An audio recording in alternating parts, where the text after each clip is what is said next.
ఇప్పటికిప్పుడు ఎన్నికలు జరిగితే ప్రతి వాళ్ళకి ఇది ఒక fashion. India Today C voter వాళ్ళకి మరీ ఫ్యాషన్ అన్నమాట. జనవరిలో ఒక సర్వే చేసింది. అప్పుడు అంటే ఈ వీడియోలో నేను చెప్పబోయేది బీజేపీకి ఎంత దెబ్బ తగులుతుంది అని వీళ్ళు సన్నాయి నొప్పులు నొక్కుతూ కూడా పైకి మాత్రం మళ్ళీ ఎన్డీఏనే రావాలని కోరుకుంటున్న వాళ్ళకి కోసమే ఇట్లాంటి సర్వేలు చేస్తూ ఉంటారు. ఇండియా టుడే సి ఓటర్ ఏం చెబుతుందంటే ప్రధానమంత్రి మోడీ గారినట 49% మంది కోరుకుంటున్నారట, రాహుల్ గాంధీ గారిని 27%, మిగిలిన వాళ్ళు కొంతమంది ఏకంగా జోసెఫ్ విజయ్కి 9% మంది కోరుకుంటున్నారట. వాళ్ళు సర్వే చేసిన శాంపిల్ సైజ్ ఎంతో తెలుసా? 25,184 మంది జూలై నుంచి ఆగస్టు వరకు సర్వే చేస్తే ఆ 25,184 మందిని ఈ మధ్యలో మళ్ళీ ఆన్లైన్లో ఇంటర్వ్యూలు వీళ్ళు చేసేవాళ్ళు ఒక 91,000 మంది ఉన్నారు. మొత్తం కలిపినా కూడా 150,000 లోపే వీళ్ళ శాంపిల్ సైజు. దేశం మొత్తం ఎన్నికలు కనుక జరిగితే వీళ్ళు గెలవచ్చు అని చెప్పడానికి వీళ్ళు ఎంచుకున్న శాంపిల్ సైజు 150,000 లోపు మాత్రమే. ఇలా ఉంటాయి సర్వేలు. వీటికి విశ్వసనీయత ఉంటుందా ఉండదా పక్కన పెట్టండి. 2 కూటములు ఉన్నప్పుడు ఈ కూటమే గెలుస్తుందని చెప్తారు, ఆ కూటమే గెలుస్తుందని చెప్తారు. ఎవడో ఒకడు గెలుస్తాడు, సరిపోతుంది. India Today C voter survey చెప్తుంది ఏంటి అంటే యూపీఏ ఎన్డీఏ కూటమికి 326 వస్తుందంట. ఇది రాసింది ఈ దినంకి బీజేపీకి సొంతంగా ఎన్ని వస్తాయో రాసే దమ్ము లేదు దాంట్లో. 326లో బీజేపీకి 240 కన్నా కూడా ఒక 260 ఎక్కువ రావచ్చట. అయినా కూడా మెజారిటీకి దూరమే, అంటే సింగిల్గా.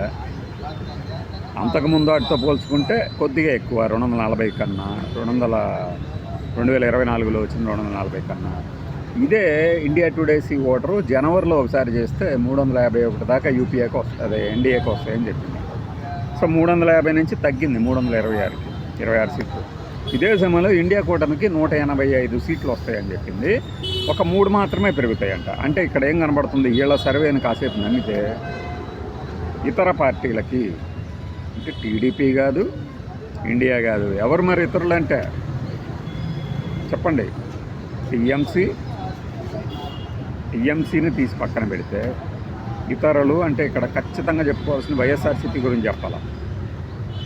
అంతకన్నా పెద్ద పార్టీలు ఏమున్నాయి? శివసేన, సమాజ్వాదీ పార్టీ ఇండియా కూటమిలో ఉంది, దాన్ని లెక్క వేయకూడదు. బిజు జనతాదళ్. ఇవి కాకుండా కొన్ని అంటే వాటిలో పార్లమెంట్ సీట్లే 10-12 ఉంటాయి.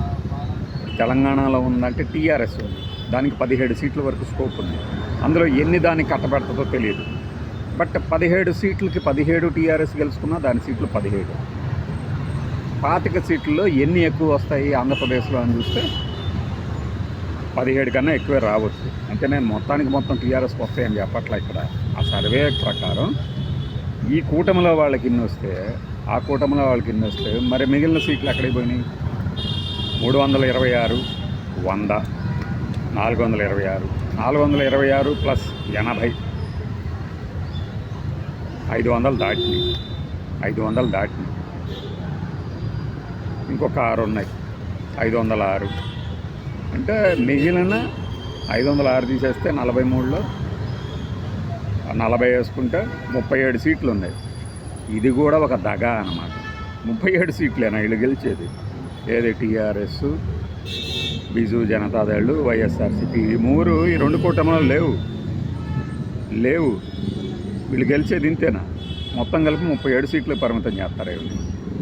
3 పదులు వేసుకున్నా కూడా ఇక్కడ కూడా ఒక దగా కనపడుతుంది. మరి ఇండియా కూటమి 185 గెలిస్తే, ఎన్డీఏ కూటమి 326 గెలిస్తే, ఇంకా మిగిలిందన్నీ అంటే ఈ పార్టీలను తక్కువ చేసి చూపించే ప్రయత్నం అది.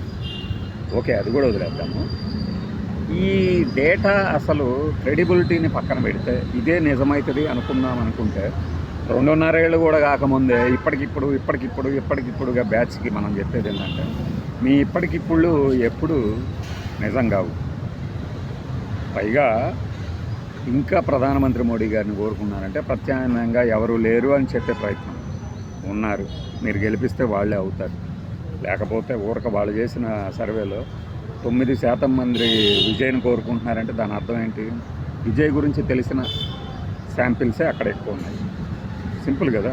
విజయ్ గురించి ఎవరికి తెలుసు? సౌత్లో తెలుసు, తమిళనాడు, తెలుగు, కర్ణాటక, కేరళ కలిపి. అంటే ఆ శాంపిల్ సైజు ఎక్కువ, ఇటువైపు తీసుకున్నట్టు కూడా అర్థం చేసుకోవచ్చు. India Today C voter south అని కూడా అనుకోవచ్చు. మరి ముఖ్యమంత్రుల మీద కూడా, పనితీరు మీద కూడా ఇస్తారుగా, చూద్దాం అది కూడా. ఈ ఇంప్లికేషన్స్ని ఎవరికి కాన్ఫిడెన్స్ ఇవ్వడానికి అంటే ఎన్డీఏ కూటమికి. లేకపోతే నీకు 400 సీట్లు గెలుస్తాం మేము, అల్గారిథమ్సే మార్చుకోవాల్సి వస్తుందని మోడీ, అమిత్ షా ప్రగల్భాలు పలికారు కదా, వాటిని ప్రగల్భాలే అంటారు. అప్పుడే చెప్పాము, వీళ్ళు 440 సీట్లో పోటీ చేసి గెలిచింది వీళ్ళు 240. అంటే సగానికి దాదాపుగా సగం తగ్గిపోయింది వీళ్ళ స్ట్రైక్ రేట్ అది. అలాంటిది ఇప్పుడు కూడా మళ్ళీ 2029లో కూడా లేదు, 2027లో కూడా ఇప్పటికిప్పుడు నోటిఫికేషన్ ఇచ్చిన 6 నెలలు పట్టుద్ది కాబట్టి చెప్తున్నాను నేను. 2027లో కూడా మరొకసారి అబ్సల్యూట్ మెజారిటీ అయిన 277కి దూరంగా ఉంటున్నారు. అంటే దాని అర్థం బీజేపీని తిప్పి కొడుతున్నారు ప్రజలు అని. జన్జీకి ఉద్యమాలు పక్కన పెట్టండి, ఏ రేంజ్లో రేట్లు పెరిగిపోయింది. అయినా కూడా మాకు ఇదే బాగుందంటారా? ఏది? ఇంటి దగ్గరకు సరుకులు తీసుకొచ్చి వస్తుంటే ముసలోళ్ళకి వద్దు, మాకు ఇదే బాగుంది అని చెప్పేసి రేషన్ కోసం రోడ్ల మీద నిలబడతారా? ఇదే బాగుంది మాకు, ఎప్పుడు వచ్చినా ఇస్తున్నారు అని. ఒకసారి వెళ్ళి చూడండి, క్షేత్రస్థాయిలో సర్వేలు చేయించండి. ఇప్పుడు జస్ట్ రేషన్ డిపోల్లో ఏ మేరకు సరఫరా చేస్తున్నారు. అలానే ఇప్పుడు కూడా రేట్లు బాగా పెంచారు, పంచదార రేటు బాగా పెరిగిపోయింది, మాకు ఇదే బాగుంది అంటున్నారా? ఎలా చెప్తుంది ఈ సర్వే? అంటే ఇవన్నీ వాళ్ళ రేటింగ్స్ పెంచుకోవటం, ప్రాపకం కోసం, తమ ప్రాక్సీలని ఉత్సాహపరచడం కోసం చేస్తూ ఉంటారు.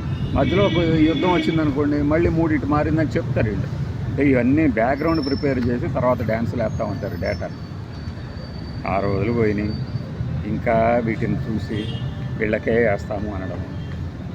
మనం ఇచ్చే ఫ్రీ బస్సులు, ఫ్రీ సిలిండర్లు, వీటి కోసం జనాలు ఓట్లు వేస్తారనుకోవడం భ్రమ. అది మీకు ప్రూవ్ చేయబోతున్నారు. తమిళనాడులో ప్రూవ్ అయింది, ఆయన అన్నీ ఇచ్చాడు ఆ ఫ్రీ బస్సులు. ఇప్పుడు విజయ్ ఆ డీలక్స్ బస్సులు అన్ని బస్సులకి ఎక్స్టెండ్ చేయబోతున్నాడు. అంటే ఇప్పుడు కర్ణాటక ఒకటి రాబోతుంది నెక్స్ట్, తర్వాత తెలంగాణ. ఢిల్లీలో అయిపోయింది ఏది? ఫ్రీ బస్సు, 3 గ్యాస్ సిలిండర్స్, స్త్రీ శక్తి పథకాలు ముందు కర్ణాటకలో చుట్టెత్తింది. ఇంకొక 2 ఏళ్ల ముందు కర్ణాటకలో జరుగుతాయి, తర్వాత తెలంగాణలో జరుగుతాయి. ఆయనేమో తెలంగాణ ముఖ్యమంత్రి గారేమో లేదు అసలు సమస్య లేదు, షెడ్యూల్కి తర్వాతే జరుగుతాయి, ముందైతే జరగవు, అసలు షెడ్యూల్ ప్రకారం జరగవు, జమిలే రాబోతుంది అని మన గుబిలి వదిలిపోయేటట్టు ఆయన కేకలు పెడుతున్నాడు. చూద్దాము ఆ ఫలితాలని మీరు ఎలా ఉండబోతున్నాయో చూస్తారు. అంటే ఒక లిట్మస్ టెస్ట్ అన్నీ ఇస్తే, అన్నీ అంటే ఆ అన్నీలో మీరు ఇవన్నీ చాలా ఉన్నాయి కాబట్టి వాటి ప్రభావం కూడా ఉంటుంది. వాటి ప్రభావం ఖచ్చితంగా ఉంటుంది. ఆ కోణంలో చూసినప్పుడు ఈ India Today C voter survey అనేది, పైగా ఆ శాంపిల్స్ చూడండి, ఎన్ని కోట్ల మంది ఓటర్లు ఉన్నారు ఇక్కడ. మీరు తీసింది మనకి జస్ట్ మొత్తం ఓటర్లు, నేను ఊరక ఉదాహరణకు చెప్తున్నా, 50 కోట్లు అనుకుంటే 5 కోట్లు 10%, 50 లక్షలు 1%. ఆ 1%లో కూడా 1% కూడా 10% కూడా తీసుకొని శాంపిల్స్ని పట్టుకొని బిల్డప్పిస్తారా? నమ్ముదాం, ఈ సర్వేలనే నమ్ముదాం. కానీ ఇక్కడ ఇండియా కూటమి కానీ, నాన్ ఇండి బ్లాక్ కానీ ఆ పార్టీలు ఏవైతే ఉన్నాయో వాటికి ప్రాతినిధ్యం చూడండి ఎలా తగలబెట్టారు. ఇవన్నీ ఇదే దగ్గా అన్నమాట.